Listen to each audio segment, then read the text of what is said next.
നമസ്കാരം. വർത്തമാനത്തിലേക്ക് സ്വാഗതം. ഇപ്പോൾ കോൺഗ്രസ്സുകാരെല്ലാം പറയുന്നത്, മുതിർന്ന നേതാക്കൾ AICC-ക്കാർ അവരൊക്കെ പറയുന്നത് ഇവിടെ മുഖ്യമന്ത്രി തീരുമാനിക്കാൻ ഇവിടുത്തെ മാധ്യമങ്ങൾക്കും സമൂഹ മാധ്യമങ്ങൾക്കോ ഇത്ര ധൃതിയെന്നാണ്, അല്ലാതെ കോൺഗ്രസ്സുകാർക്കോ അല്ലെങ്കിൽ നേതാക്കന്മാർക്കോ ഒരു ധൃതിയില്ലെന്നാ. അതെന്താ അങ്ങനെ? അല്ലാതെ ഈ ഈ പറയുന്ന നേതാക്കൾക്കൊക്കെ തന്നെയും അവരുടെ പേരുകൾ ചർച്ചയിൽ വരണമെന്ന് ആഗ്രഹമുണ്ട്.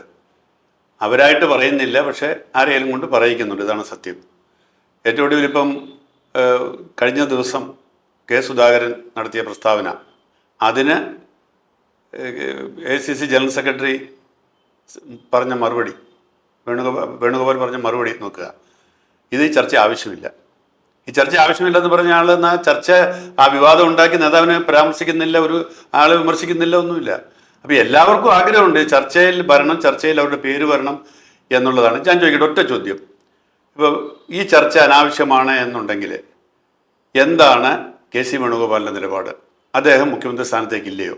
ഇല്ലെങ്കിൽ അദ്ദേഹം പറയട്ടെ, ഞാൻ ഈ സ്ഥാനത്തേക്ക് എൻ്റെ പേര് പരിഗണിക്കേണ്ട, ഞാൻ മത്സരിച്ചിട്ടില്ല, ഞാൻ ഇപ്പോഴും പാർലമെൻറ്റ് അംഗമാണ്, ഞാനിവിടെ AICC ജനറൽ സെക്രട്ടറി ആണെന്നൊരു വാക്ക് പറഞ്ഞാൽ തരുന്നേ ഉള്ളൂ. പിന്നെ അത് രമേശും സതീശും തമ്മിലുള്ള തർക്കമായിട്ട് മാറിക്കൊള്ളുമല്ലോ. അപ്പം ഈ തർക്കത്തിൻ്റെ ഉത്തരവാദിത്വം നേതാക്കൾക്കെല്ലാം ഉണ്ട്. എന്നിട്ട് അത് മാധ്യമങ്ങളുടെ തല വെച്ചിട്ട് വല്ല കാര്യമുണ്ടോ? പുള്ളി ഒരിടത്തും പറഞ്ഞിട്ടില്ല, ആരോടും പറഞ്ഞിട്ടില്ല പുള്ളി മത്സരരംഗത്തുണ്ടെന്നോ അല്ലെങ്കിൽ പുള്ളി മുഖ്യമന്ത്രി ആവത്തില്ലെന്നോ അല്ലെങ്കിൽ മുഖ്യമന്ത്രി ആവണമെന്നോ ഒന്നും അല്ല. പക്ഷേ ഞാൻ ചോദിക്കുന്നത്, ഇവിടെ ശരിക്കും പറഞ്ഞാൽ പാർലമെന്റ് അംഗം രാജിവെച്ചിട്ട് MP ആകേണ്ട കാര്യം എന്താണ്? അല്ല സോറി, മന്ത്രി ആകേണ്ട കാര്യം എന്താ? മന്ത്രിയായിട്ട് അല്ല മുഖ്യമന്ത്രിയായിട്ട് പിന്നെ മത്സരിക്കാൻ പോകണ്ടേ? ഒരു പാർലമെന്റ് അംഗത്തെ എന്ത് പാടുപെട്ട തെരഞ്ഞെടുത്ത് വിടുന്നത് എന്ന് മാത്രമല്ല, വളരെ സുപ്രധാനമായ തീരുമാനം ഹൈക്കമാൻഡ് എടുത്തു. കേരളത്തിൽ നിന്ന് ആരും പാർലമെന്റ് മെമ്പർമാരും നിയമസഭാ തെരഞ്ഞെടുപ്പിൽ മത്സരിക്കേണ്ട കാര്യമില്ല. അങ്ങനെ എന്തിനു വേണ്ടി അങ്ങനെ മത്സരിക്കണമെന്ന് ആദ്യം ആലോചിച്ചത്, പല തോൽക്കാനിടയുള്ള സീറ്റുകളും ജയിക്കണമെങ്കിൽ പാർലമെന്റ് ഇപ്പോൾ MP-മാരായിരിക്കുന്ന പ്രഗത്ഭരായ നേതാക്കളെ മത്സരിപ്പിച്ചാലേ പറ്റുള്ളൂ എന്നാ. അത് വേണ്ട, അല്ലാതെ തന്നെ ഞങ്ങൾ ജയിച്ചോളാം എന്ന് ഇവിടുത്തെ സംസ്ഥാന നേതാക്കൾ പറഞ്ഞു. അത് ഹൈക്കമാൻഡ് അംഗീകരിച്ചു, അങ്ങനെ മത്സരിച്ചു. ഇപ്പോൾ ജയിക്കുമെന്നാണല്ലോ പറയുന്നത്. അപ്പം ജയിക്കുമെന്ന് ഉറപ്പായ സ്ഥിതിക്ക് പിന്നെ എന്ത് കാര്യത്തിനാണ് പിന്നെ മറ്റേ കാര്യം, അതായത് ഇനിയും പാർലമെന്റ് അംഗങ്ങൾ ഇങ്ങോട്ട് വരേണ്ട കാര്യം? എനിക്കത് മനസ്സിലാവുന്നില്ല, ലോജിക്കില്ലാത്തൊരു കാര്യമാണ്. പിന്നെ മറ്റൊരു ചോദ്യം, ഇവിടെ ഇപ്പൊ സംസ്ഥാനത്തുള്ള നേതാക്കൾക്ക് ഭരിക്കാൻ അറിയാൻ വയ്യാത്തതുകൊണ്ടാണോ അതിൽ കേന്ദ്രത്തിൽ ഒരു MP രാജിവെച്ചിട്ട് വരേണ്ടത്? അതൊരു പ്രസക്തമായ ഒരു ചോദ്യമാണ്. ഇവിടെ KC വേണുഗോപാൽ മാത്രമല്ല, അങ്ങനെയാണെങ്കിൽ ഇവിടെ മത്സരിക്കാൻ നിന്ന പലരുണ്ട് ഇവിടെ. അതെ, മന്ത്രിമാരാകാനായിട്ട് യോഗ്യതയുള്ള, മുഖ്യമന്ത്രിയാകാനായിട്ട് യോഗ്യതയുള്ള പലരുണ്ട്. എന്താ KSുധാകരൻ മുഖ്യമന്ത്രി ആയിക്കൂടെ? KSുധാകരൻ അതുകൊണ്ട് അവർ മുമ്പേ എറിഞ്ഞത്. രമേശ് ചെന്നിത്തല മുഖ്യമന്ത്രി ആകുന്നത് പുള്ളിക്ക് വലിയ സന്തോഷമാണെന്ന്. അതെ, KSുധാകരനെ വിശ്വസിക്കാൻ പറ്റത്തില്ല. ഇനി അടുത്ത ചിലപ്പോൾ സതീശന്റെ പേരും പറഞ്ഞു തരും. ആദ്യം രമേശിന്റെ പേര് പറഞ്ഞു, പിന്നെ KC വേണുഗോപാലിന്റെ പേര് പറഞ്ഞു. അപ്പം ഇവർക്കൊക്കെ ഇതൊരു ഒരു പ്രശ്നം ഉണ്ടാക്കണം, കുഴപ്പം സൃഷ്ടിക്കണം എന്നുള്ള താല്പര്യമുള്ളൂ എന്ന് എനിക്ക് തോന്നുന്നു. പക്ഷേ ഇതിനെക്കുറിച്ച് കമ്മ എന്നൊരക്ഷരം ഇതുവരെ VD സതീശൻ പറഞ്ഞിട്ടില്ല. അല്ല, VD സതീശൻ പറഞ്ഞിട്ടില്ല. VD സതീശന് വേണ്ടി ഒരാൾ പറഞ്ഞു, അത് DCC പ്രസിഡന്റ്. സതീശനായിട്ട് പറഞ്ഞിട്ടില്ല. പക്ഷെ സതീശനല്ലേ ഏറ്റവും കൂടുതൽ മുഖ്യമന്ത്രി സ്ഥാനത്തേക്ക് ക്ലെയിം ഉള്ളത്. ശരിക്കും നിഷ്പക്ഷമായിട്ട് പറഞ്ഞാൽ കേരളത്തിലെ ജനങ്ങളൊക്കെ ആഗ്രഹിക്കുന്നത് സതീശൻ മുഖ്യമന്ത്രിയായിട്ട് പറഞ്ഞതാണ്. കാരണം സതീശന്റെ ഒരു പോരാട്ടമാണ് ഇതിന്റെ മുന്നിൽ. എല്ലാവരുടെയും സഹകരണം ഉണ്ടില്ല എന്ന് ഞാൻ പറയുന്നില്ല. പക്ഷെ സതീശൻ ഒറ്റയ്ക്ക് നയിച്ച ഒരു പോരാട്ടം, അല്ലെങ്കിൽ സതീശൻ മുന്നിൽ നിന്ന് നയിച്ച ഒരു പോരാട്ടം, അത് കഴിഞ്ഞ ഉപ തെരഞ്ഞെടുപ്പുകൾ മുതൽ ഇങ്ങോട്ട് പാർലമെന്റ് തെരഞ്ഞെടുപ്പ്, പഞ്ചായത്ത് തെരഞ്ഞെടുപ്പ് ഏതെടുത്താലും ആ സതീശന്റെ ഒരു കഴിഞ്ഞ തെരഞ്ഞെടുപ്പുകളുമായിട്ട് താരതമ്യം ചെയ്യുമ്പോൾ അതിൽ നിന്ന് വ്യത്യസ്തമായിട്ടുള്ള ഒരു ശൈലിയിലുള്ള ഒരു തെരഞ്ഞെടുപ്പ് പ്രചാരണവും തെരഞ്ഞെടുപ്പ് സംവിധാനവും ഒരുക്കങ്ങളും ഒക്കെ ആയിരുന്നു തവണ നടന്നത്. അത് കോൺഗ്രസിന് അടിത്തട്ടിൽ നടത്തിയ ഒരു ഒരുക്കമായിരുന്നു. അതിൻ്റെ ഒരു ഫലമായിട്ട് വിജയം വരുന്നെങ്കിൽ അതിൻ്റെ ഫലമാണ് എന്ന് അംഗീകരിക്കുന്നുണ്ടെങ്കിൽ സതീശന് തന്നെയല്ല മുഖ്യമന്ത്രിയാകേണ്ടത്. രമേശിൻ്റെ കഴിവ് പ്രാഗൽഭ്യത്തൊന്നും കുറച്ച് കാണുകയല്ല. പക്ഷെ രമേശിന് ഒരു അവസരം കിട്ടി, രമേശിന് അത് മുഖ്യമന്ത്രിയാകാൻ കഴിഞ്ഞില്ല. അടുത്തത് സതീശനൊക്കെയാണ്. അത് കഴിഞ്ഞിട്ട് വീണ്ടും സതീശന് അവസരം നിഷേധിക്കുന്നതിനകത്ത് യാതൊരു അർത്ഥമില്ല. അതിനകത്ത് മറ്റൊരു കാര്യം കൂടെ ഉണ്ട്.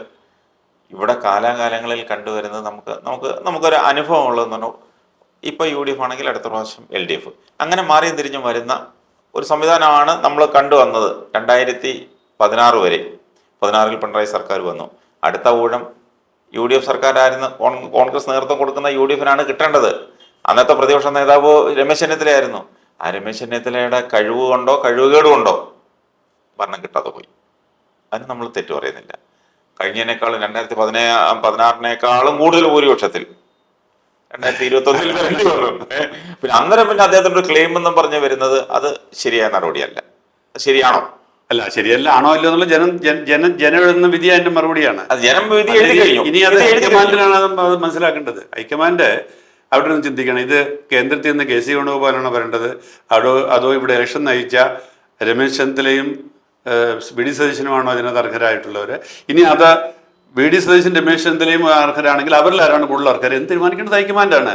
ആ ഹൈക്കമാൻഡിന്റെ ഭാഗമായ വേണു തന്നെ ഈ തർക്കത്തിൽ ഭാഗമാകുക എന്ന് പറയുന്നത് വളരെ നിർഭാഗ്യകരമാണെന്ന് പറയാൻ പറ്റുള്ളൂ. നമ്മുടെ മുന്നിൽ വേറെ 2 ഉദാഹരണങ്ങളുണ്ട്. രാജസ്ഥാനിൽ നടന്ന എന്താ? രാജസ്ഥാനിൽ നടന്ന സംഭവം ഓർമ്മയില്ലേ? അതെ. യഥാർത്ഥത്തിൽ മുഖ്യമന്ത്രി ആകേണ്ടത് ആരായിരുന്നു? ശരിയാ, അതുപോലെ വില കൊടുക്കേണ്ടി വന്നില്ലേ? അതുപോലെ കർണാടകത്തിൽ യഥാർത്ഥത്തിൽ മുഖ്യമന്ത്രി, എന്നിട്ട് അവിടെ കർണാടകത്തിൽ അതുകൊണ്ട് ഒരു പ്രശ്നവും പ്രതിസന്ധി ഒന്നും ഉണ്ടായില്ല. പ്രതിസന്ധി ഉണ്ടായില്ല, പക്ഷേ അവിടെ ഇപ്പൊ വലിയ പ്രതിസന്ധിയാ. അല്ല, അവിടെ വേറൊരു അവിടെ ഭൂരിപക്ഷ MLA അന്ന് ഇപ്പോഴത്തെ മുഖ്യമന്ത്രിയുടെ കൂടെ ആയിരുന്നു എന്നുള്ളത് കൊണ്ട് അത് ശരി. പക്ഷേ അവിടെ പിന്നെ ഒരു ഒത്തുതീർപ്പ് ഫോർമുല കൊണ്ടുവന്നിരുന്നു 2 വർഷം കഴിയുമ്പോൾ മാറണമെന്ന്. അത് മാറിയില്ല. അല്ല, ഒത്തുതീർപ്പ് ഫോർമുല ഉണ്ടായിരുന്നോ ഇല്ലോ നമുക്കറിയില്ലല്ലോ. അങ്ങനെ സാധാരണ ഇതിൽ ഫോർമുല കൊണ്ടുവരുന്ന ഒരു അർത്ഥമില്ല. പ്രത്യേകിച്ച് കേരളത്തിലെ ഇത്തവണ അങ്ങനത്തെ ഫോർമുല കൊണ്ടുവരുന്ന ഒരു അർത്ഥമില്ല. കാരണം 3 വർഷം കഴിയുമ്പോൾ പിന്നെ വീണ്ടും ഇവിടെ നിയമസഭാ തെരഞ്ഞെടുപ്പ് വരുമെന്നാണ് പറയുന്നത്. ഒന്ന്. രണ്ടാമത്തേത്, ഈ 1.5 വർഷം അല്ലെങ്കിൽ 2.5 വർഷമൊക്കെ ഭരിച്ചു കഴിച്ചിട്ട് മുഖ്യമന്ത്രി മാറണമെന്ന് പറയുന്നത് യാതൊരു അർത്ഥമില്ല. ഒരു മുഖ്യമന്ത്രി അധികാരത്തിലേറ്റാൽ 5 വർഷത്തിന് ടേം പൂർത്തിയാക്കി ഭരിക്കണമെന്നുള്ളതാണ്. അല്ല, ഇത് അവർക്ക് കച്ചവടം നടത്താനുള്ള, അവർക്ക് പങ്കുവെക്കാനുള്ളതാണോ ഈ ഭരണം എന്ന് പറയുന്നത്? ഇത് സ്റ്റേറ്റിന് വേണ്ടിയല്ലേ ഭരണം, ജനങ്ങൾക്ക് വേണ്ടിയല്ലേ? അപ്പോൾ തീർച്ചയായിട്ടും അത്തരം കാര്യങ്ങൾ നേതാക്കന്മാർ കുറച്ചുകൂടെ വിശാല മനസ്കത പുലർത്തണമെന്നുള്ളതാണ് എൻ്റെ അഭിപ്രായം. ഇവിടെ ഈ വലിയൊരു സാമ്പത്തിക പ്രതിസന്ധിയാണ് എന്ന് പറഞ്ഞുകൊണ്ട് ഭരണത്തിൽ വരികയും ആ സാമ്പത്തിക പ്രതിസന്ധിക്ക് പരിഹാരം കാണാനുള്ള മാർഗങ്ങൾ ആരായുന്നതിന് പകരം ഞാൻ മുഖ്യമന്ത്രിയാകാം എന്ന് പറഞ്ഞ് പരസ്പരം വഴക്കിടയ്ക്കുന്നത് വളരെ സങ്കടകരമായ ഒരവസ്ഥ എന്ന് പറയാറുള്ളൂ. ജനത്തിന് ഇത് കാണുമ്പോൾ പരമ പുച്ഛമാണ്. ജനം ഒരുപക്ഷെ ഈ തർക്കത്തിന് മുമ്പ് പോളിംഗ് നടന്നത് നന്നായി.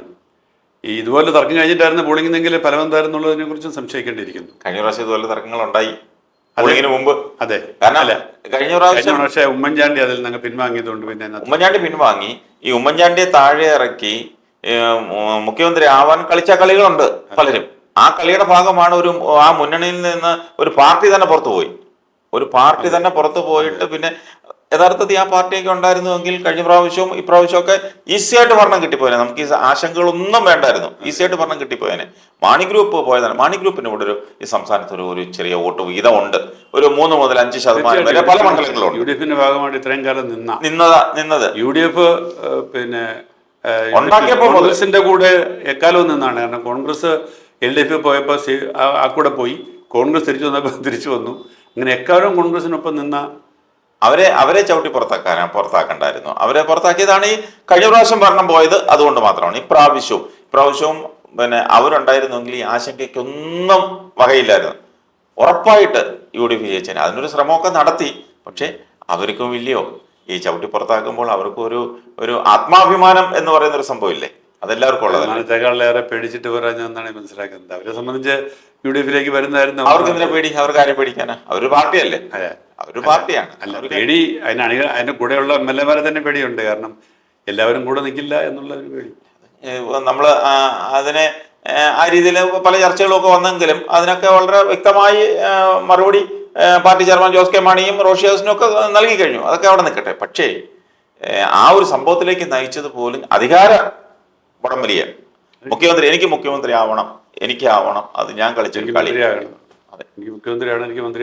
അതിനുള്ള ഒരു കളിയാണ്. അതിനി ആവർത്തിക്കരുത് ദയവ് ചെയ്ത്. ഈ കേരള സമൂഹത്തോട് അത് നിങ്ങൾ കാണിക്കുന്ന ഒരു വഞ്ചനയായിരിക്കും, നിങ്ങളൊരു ചതുവായിരിക്കും അങ്ങനെ കാണിക്കുന്നത്. അർഹതപ്പെട്ടവർക്ക് സ്ഥാനം കൊടുക്കുക. ഏറ്റവും കുറഞ്ഞത് പോളിംഗ് കഴിഞ്ഞു, ഇനി ആ വോട്ടെണ്ണൽ കഴിയുന്നവരെങ്കിലും ചർച്ചകൾ നിർത്തിവെച്ചാൽ ജനത്തിന് വലിയ ആശ്വാസമാകും. അതാണ് ACC ഇന്നലെ പറഞ്ഞു. ഇന്നലെ സണ്ണി ജോസഫ് വളരെ കൃത്യമായിട്ട് പറഞ്ഞു ഇതിന്റെ ജോസഫും ഇത് തുടങ്ങി വെക്കാൻ കാരണക്കാരനാണ്. പക്ഷേ സണ്ണി ജോസഫ് ആവും ഒരിക്കലും പറഞ്ഞു. അല്ല, സണ്ണി ജോസഫ് ആവും എന്ന് പറഞ്ഞില്ലെങ്കിൽ സണ്ണി ജോസഫ് ചില പേരുകൾ പറഞ്ഞു. KC വേണുഗോപാലിന്റെ പേര് ആദ്യം കൊണ്ടുവന്നത് സണ്ണി ജോസഫാണ്.